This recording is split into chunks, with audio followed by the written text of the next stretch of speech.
Chapter 18 Castle in the Air. Higher and higher they climbed, in search of the castle and the two banished princesses. From one crest to the next, from jagged rock to jagged rock, up frightful, crumbling cliffs and along desperately narrow ledges where a single misstep meant only goodbye. An ominous silence dropped like a curtain around them, and, except for the scuffling of their frantic footsteps, there wasn't a sound. The world that Milo knew was a million thoughts away, and the demons were there in the distance. "They're gaining!" shouted the humbug, wishing he'd never looked back. "But there it is!" cried Milo at the same instant.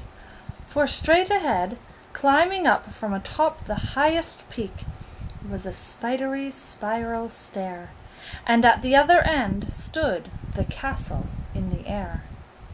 I see it!"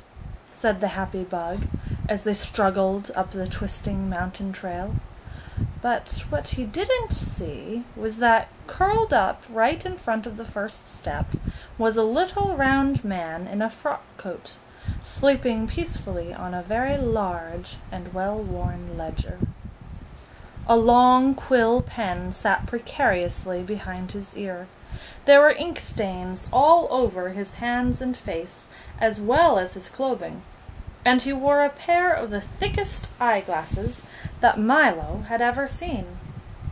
"Be very careful," whispered Talk when they'd finally reached the top, and the humbug stepped gingerly around and started up the stairs. "Names?" the little man called out briskly, just as the startled bug reached the first step. He sat up quickly, pulled the book out from under him, put on a green eyeshade, and waited, with his pen poised in the air. "Well, stammered the bug. "Names?" he cried again, and as he did, he opened the book to page 512, and began to write furiously. The quill made horrible scratching noises, and the point, which was continually catching in the paper, flicked tiny ink blots all over him. As they called out their names, he noted them carefully, in alphabetical order. "Splendid, splendid, splendid!" he muttered to himself. "I haven't had an M in ages." "What do you want our names for?" asked Milo, looking anxiously over his shoulder. "We're in a bit of a hurry." "Oh, this won't take a minute," the man assured them. "I'm the official census taker, and I must have some information before I can take your census.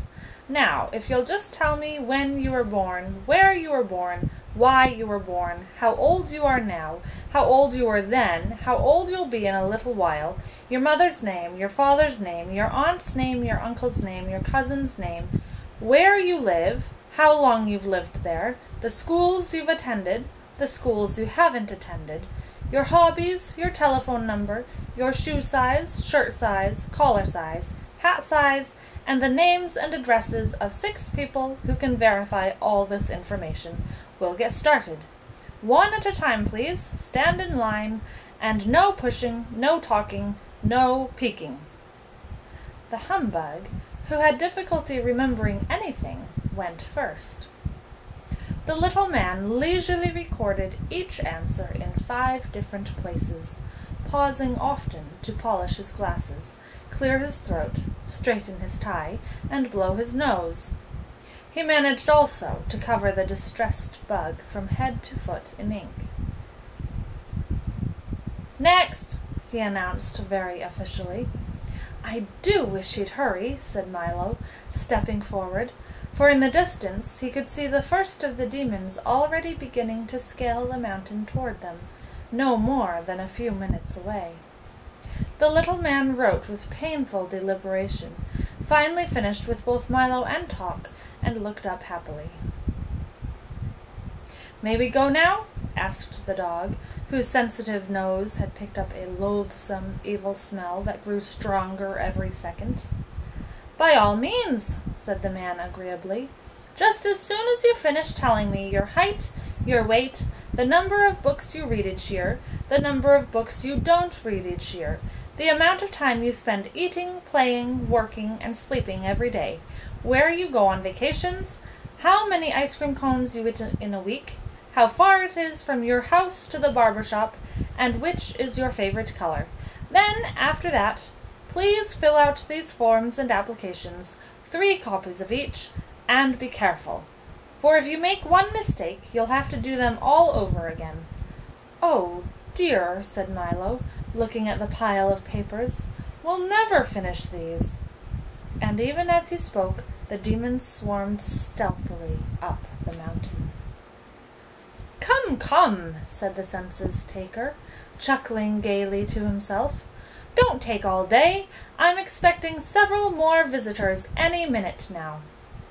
They set to work feverishly on the difficult forms, and when they'd finished, Milo placed them all in the little man's lap. He thanked them politely, took off his eye-shade, put the pen behind his ear, closed the book, and went back to sleep. The humbug took one horrified look back over his shoulder and quickly started up the stairs. "Destination?" shouted the census-taker, sitting up again, putting on his eye-shade, taking the pen from behind his ear, and opening his book. "But I thought," protested the astonished bug.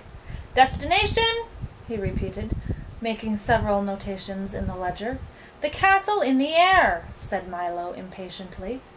"Why bother?" said the census-taker, pointing into the distance.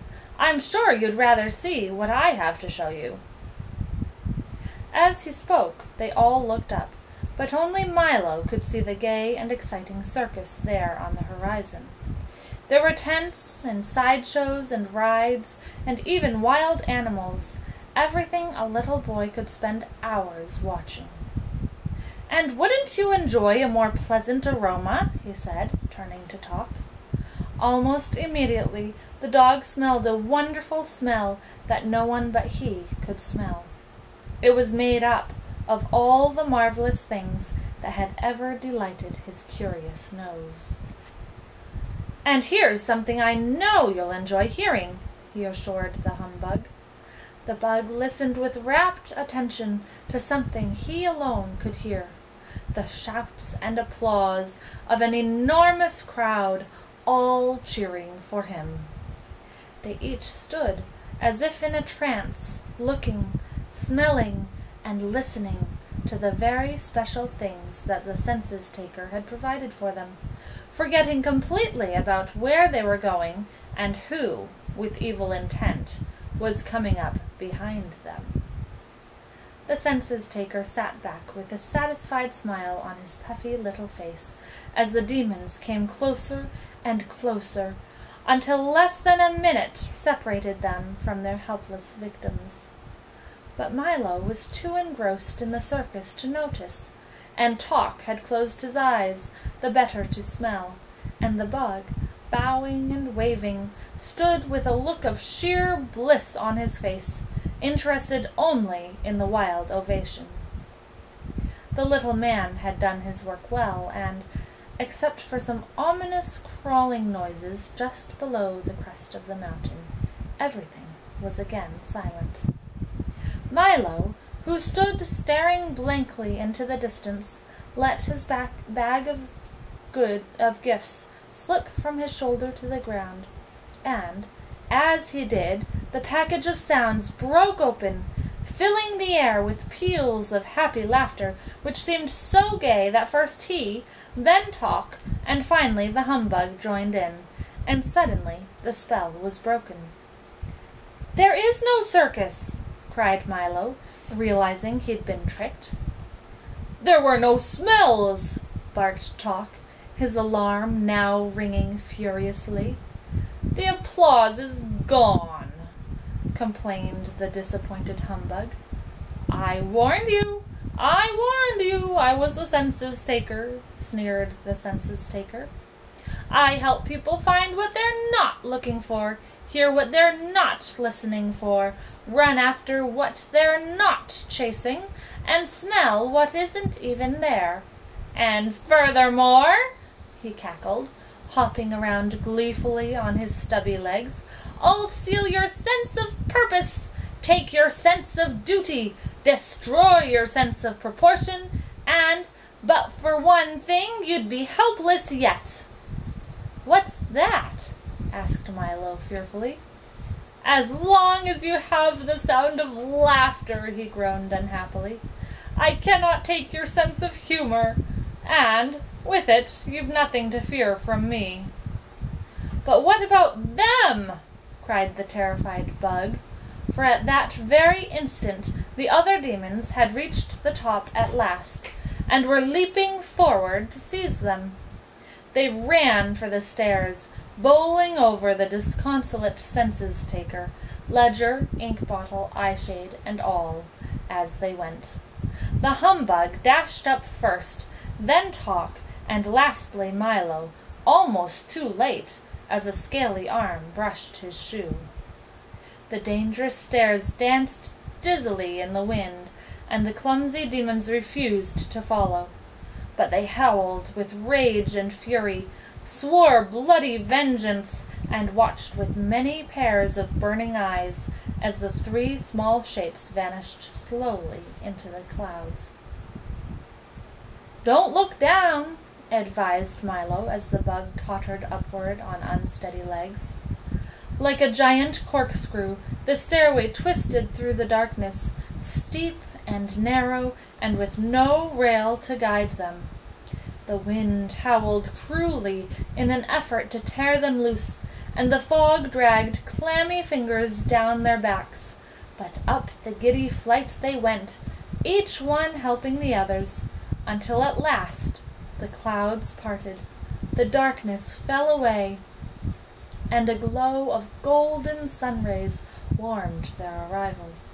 The castle gate swung smoothly open, and on a rug as soft as a snowdrift they entered the great hall, and they stood shyly waiting. "Come right in, please. We've been expecting you," sang out two sweet voices in unison. At the far end of the hall, a silver curtain parted, and two young women stepped forward. They were dressed all in white, and were beautiful beyond compare. One was grave and quiet, with a look of warm understanding in her eyes, and the other seemed gay and joyful. "You must be the Princess of Pure Reason," said Milo, bowing to the first. She answered simply, "Yes," and that was just enough. "Then you are Sweet Rhyme," he said, with a smile to the other. Her eyes sparkled brightly, and she answered with a laugh as friendly as the mailman's ring when you know there's a letter for you. "We've come to rescue you both," Milo explained very seriously. "And the demons are close behind," said the worried humbug, still shaky from his ordeal. "And we should leave right away," advised Talk. "Oh, they won't dare come up here," said Reason gently, "and we'll be down there soon enough." "Why not sit for a moment and rest?" suggested Rhyme. "I'm sure you must be tired. Have you been traveling long?" "Days," sighed the exhausted dog, curling up on a large downy cushion. "Weeks," corrected the bug, flopping into a deep, comfortable armchair, for it did seem that way to him. "It has been a long trip," said Milo, climbing onto the couch where the princesses sat. "But we would have been here much sooner if I hadn't made so many mistakes. I'm afraid it's all my fault." "You must never feel badly about making mistakes," explained Reason quietly, "as long as you take the trouble to learn from them. For you often learn more by being wrong for the right reasons than you do by being right for the wrong reasons." "But there's so much to learn," he said, with a thoughtful frown. "Yes, that's true," admitted Rhyme. "But it's not just learning things that's important. It's learning what to do with what you learn, and learning why you learn things at all that matters." "That's just what I mean," explained Milo, as Talk and the exhausted bug drifted quietly off to sleep. Many of the things I'm supposed to know seem so useless that I can't see the purpose in learning them at all." "You may not see it now," said the Princess of Pure Reason, looking knowingly at Milo's puzzled face. "But whatever we learn has a purpose, and whatever we do affects everything and everyone else, if even in the tiniest way. Why, when a housefly flaps his wings, a breeze goes round the world. When a speck of dust falls to the ground, the entire planet weighs a little more. And when you stamp your foot, the earth moves slightly off its course. Whenever you laugh, gladness spreads like the ripples in a pond, and whenever you're sad, no one anywhere can be really happy. And it's much the same thing with knowledge, for whenever you learn something new, the whole world becomes that much richer.